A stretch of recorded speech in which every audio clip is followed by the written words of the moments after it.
Las rutas por la montaña se han convertido en el mayor reclamo turístico en este verano. Por ello hemos estado con el sargento primero Enrique Ferrero dándonos unas claves de seguridad en las rutas de montaña. No tan rápido como tú con la cámara. Ahora que parece que hay más amantes de la montaña que nunca, ¿qué consejos podemos darles? Hola, buenos días.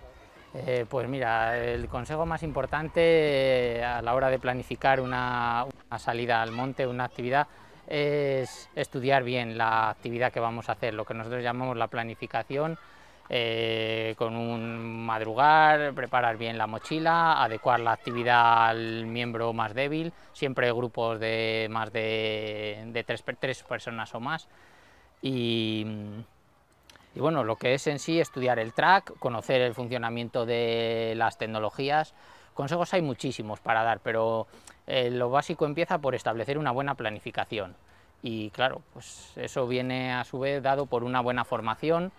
La montaña exige ser progresivo y bueno, una pregunta así como muy amplio, yo diría, fórmate, apúntate a un club o fedérate y establece una buena planificación de tu actividad, así como a grandes rasgos, ¿eh?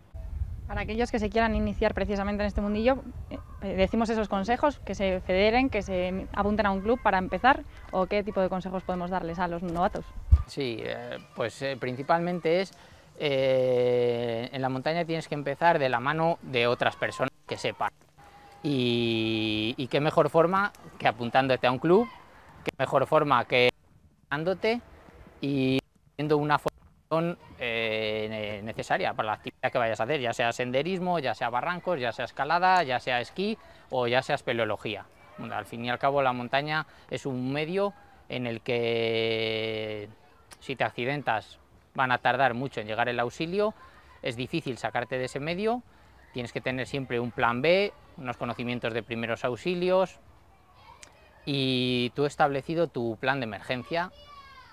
Entonces es una formación muy continua y muy progresiva. Uno de los errores es que la gente quiere pasar de una actividad sencilla a una actividad más compleja y no queremos gastar dinero en la formación y es algo muy necesario.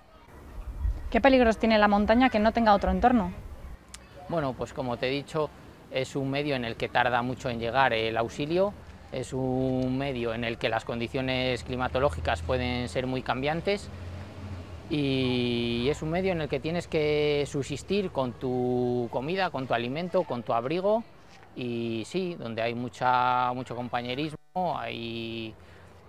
la gente se ayuda mucho unos a otros, pero al fin y al cabo y muchos problemas vienen por grupos reducidos, personas que salen del monte. Ahora hemos tenido casos de gente que sale en tres, dos se van por un lado, otro se queda por otro lado y queda solo, pues si tiene un problema solo, la cabeza no piensa igual, te pones nervioso, no tienes material para gestionar el problema que te ha surgido. No es lo mismo un problema en la montaña que un problema en otro deporte o en otro medio. En caso de tener algún problema, algún tipo de accidente, ¿cómo debemos contactar con los servicios de emergencia y cómo debemos explicarles nuestra situación? Vale, lo más importante cuando tienes un accidente, nosotros lo decimos muchas veces, es, claro, tranquilízate, ¿no? Tranquilízate, no me des mucha información. Depende de la cobertura, todo. Y claro, y cómo sepas tú utilizar las tecnologías que llevas. Entonces, seguimos con los consejos, móvil lleno de batería, quita los datos, ya los usarás para enviar un WhatsApp a mitad de la ruta, otro WhatsApp en la cima. Es bueno ir informando, si puedes enviar tu ubicación mejor en todos los tramos que vas haciendo de tu ruta. Sí, es muy importante, a veces no hay cobertura, las zonas de sombra ya se han reducido mucho en la montaña, pero siguen quedando zonas de sombra, canales muy angostas, muy estrechas o valles en el fondo del valle. Entonces, lo primero es decir, ¿qué te ha pasado y dónde? Entonces, cuando contactas con el 112, es un centro coordinador de emergencias, pero para todo tipo de emergencias. Entonces, lo primero sería decir accidente en montaña. Ellos ya derivan al CEDA, que es el centro de accidentes ya de emergencia de montaña. Y dices lo que te ha pasado y dónde. Si en ese momento se corta la comunicación, ya sabemos que hay un accidente en el Espigüete o en la Canal Sur de Curavacas. Ya tenemos una información. A continuación de eso, pues das información del tipo de lesión que tienes, de los colores de la ropa para que desde el aire lo veamos mejor, la posición. Antes no teníamos coordenadas de cuando había un rescate, pero ahora ya el 80% del accidentado nos da las coordenadas y eso nos facilita muchísimo. Es más difícil un rescate que te dice no sé ni dónde fue, que un rescate en la norte del Espigüete en invierno si me dan la situación de dónde está. ¿Qué peligros tiene de diferente en invierno al verano? Pues totalmente diferente, sí. El invierno, los mayores peligros es la inestabilidad de la nieve o las heladas. Claro, estás haciendo una actividad de alpinismo invernal, pues no sabes la estabilidad que tendrá el manto nevoso, si han caído unas nevadas encima de otras, y si estás haciendo una actividad a menos altitud, pues están las heladas.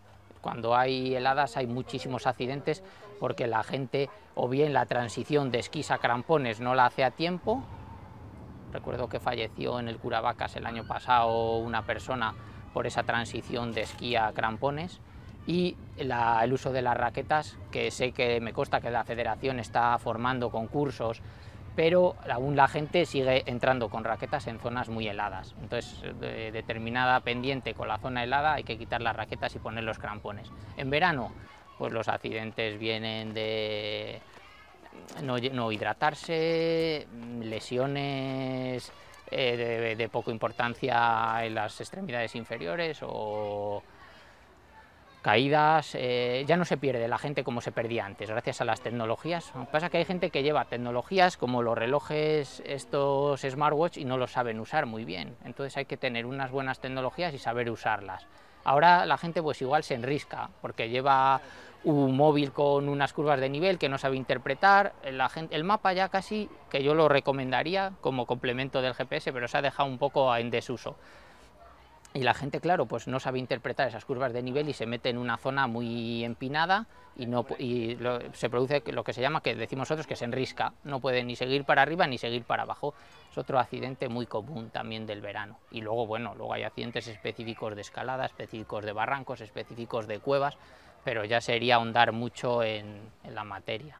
A la hora de efectuar un rescate, desde que se llega y se persona allí un servicio de ayuda, hasta que se lleva al hospital o bueno, donde tenga que llevarse a la persona que ha tenido el accidente, ¿cómo se realiza? Vale, bueno, nosotros cuando recibimos la llamada del 112 intentamos recopilar más información. Si podemos hablar directamente con el herido o con un compañero, porque él no pueda, pues se hace directamente. Si no podemos, tenemos que recopilar información a través del 112, a través de los amigos, de la familia, de testigos. Lo más importante para nosotros es recopilar información. La información más importante es el punto donde está. Por eso yo animo a todo el mundo a conocer aplicaciones de telefonía móvil que te sepan posicionar, que te posicionen incluso sin datos, porque los teléfonos tienen su propia antena de GPS. Entonces, para mí las coordenadas es muy importante. Recopilo información, que no me quiero extender mucho. Preparo el material que voy a necesitar para llegar hasta él. Si es una pared de escalada, pues necesitaré un taladro para montar unos anclajes, unas cuerdas de unas dimensiones que me permitan o bajarle hasta pie de vía, suelo, o subirle hasta arriba. Prepararé unas poleas si tengo que contrapesarle, prepararé material, una camilla si tengo que hacer un socorro pesado. Si el accidente es de barrancos, pues otro material, si es de cuevas, pues otro material. Una vez que recopilo el material, ya no me queda mucho tiempo para recibir al helicóptero, montar y desplazarnos a la zona. Una vez en la zona, pues hay que estabilizar, proteger la zona, estabilizar al herido y luego pues iniciar el plan de actuación de evacuación de esa persona, pues el movimiento de la camilla en el medio hasta que transferimos a ese herido a un medio sanitario.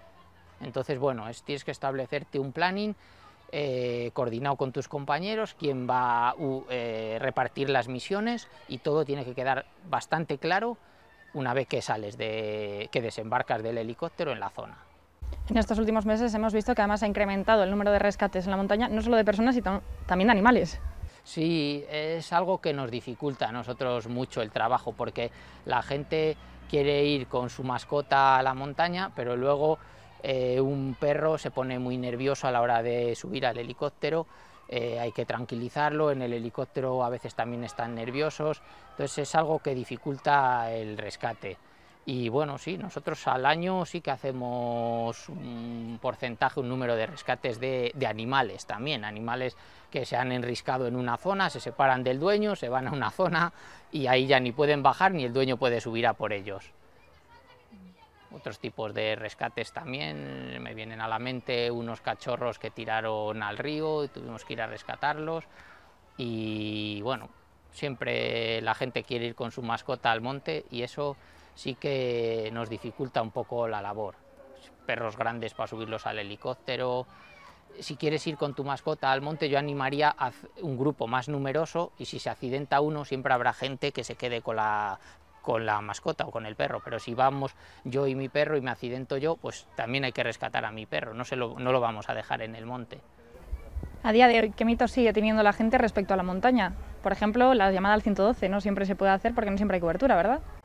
Sí, cierto, sí que hay una especie de pensamientos populares que siempre son así.